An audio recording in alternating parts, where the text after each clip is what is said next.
साल के अंत में महाराष्ट्र में विधानसभा चुनाव होना है। ऐसे में लोकसभा चुनाव से सबक सीखी बीजेपी विधानसभा में जीत के लिए नए नए फॉर्मूले पर काम कर रही है। सूत्रों की माने तो इन चुनाव के लिए बीजेपी ने माधव फॉर्मूले पर काम करना शुरू किया है। इसके तहत बीजेपी अब माली, धनगर और बंजारा समुदाय के लोगों को पार्टी से जोड़ने की कोशिश कर रही है।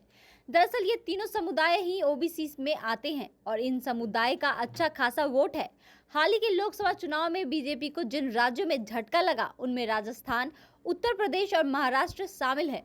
इसलिए बीजेपी ने विधानसभा चुनाव में अपनी रणनीति बदल दी है। पहले बीजेपी महाराष्ट्र में मराठा वोटों को पाने की कोशिश में लगातार लगी थी, लेकिन मराठा वोटों को ज्यादातर एनसीपी और शिवसेना उद्धव गुट के साथ है।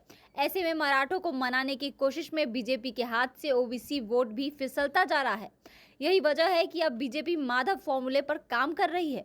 साथ ही राजनीतिक जानकारों की माने तो धनगर समाज का एक बड़ा वोट बैंक है, जो तकरीबन 100 सीटों को प्रभावित करता है। इसके लिए बीजेपी ने अहिल्याबाई होलकर की 300वीं जयंती मनाएगी और अलग अलग कार्यक्रम करेगी। इससे पहले बीजेपी ने अहमदनगर का नाम बदलकर अहिल्याबाई नगर रखा था।